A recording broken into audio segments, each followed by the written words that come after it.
Tom Sanders sat in his cramped apartment, staring at the eviction notice on his kitchen table. 3 days. That's all he had left before he'd be out on the street. The irony wasn't lost on him 10 years ago. He'd been a successful architect with a corner office and a luxury car. Now, at 42, after a series of bad investments and his wife's medical bills, he had nothing but debt and a part-time job at a grocery store. But what Tom didn't realize was that a sandwich he'd bought for a stranger 5 years ago was about to change everything. Tom had exactly $73 to his name, and his rent was $2,000. His landlord had been patient, but patience had run out. He'd already sold everything valuable, his watch, his laptop, even his father's antique desk. The grocery store job barely covered food, and he'd applied to 47 positions in the last month with no callbacks. Tomorrow, he had one final job interview at a small construction company, but his only suit had a torn sleeve, and his shoes had holes in the soles.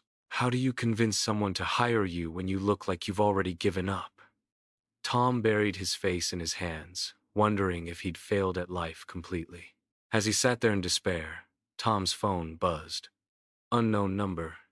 He almost didn't answer, expecting another debt collector, but something made him pick up. "Is this Tom Sanders?"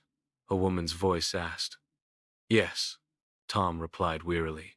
"You probably don't remember me, but 5 years ago, I was sitting outside a cafe crying. I'd just lost my job and hadn't eaten in 2 days.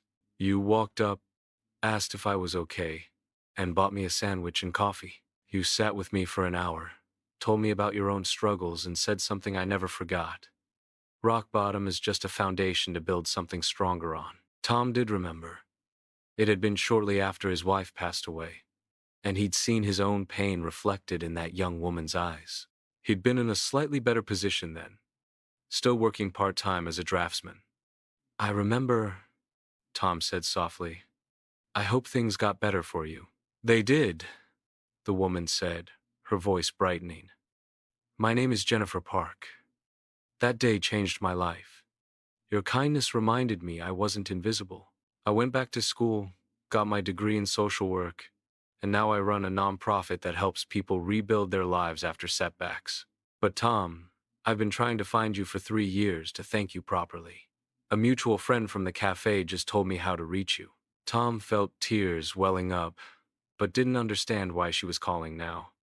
"I'm glad I could help, but I'm not exactly in a position to—" "Tom," Jennifer interrupted gently, "I know about your situation. I know you're struggling, and I want to help you the way you helped me." The next morning, Tom met Jennifer at a bright office downtown. She handed him a folder filled with documents. "I've been building something," she explained. "A program that helps professionals get back on their feet, resume coaching, interview training, temporary housing assistance, and job placement. But I needed someone to design a community center where we could bring all these services together. Someone who understands what it's like to fall but refuses to stay down." She slid an envelope across the table. Inside was a contract offering Tom a position as the lead architect for her nonprofit's new building project.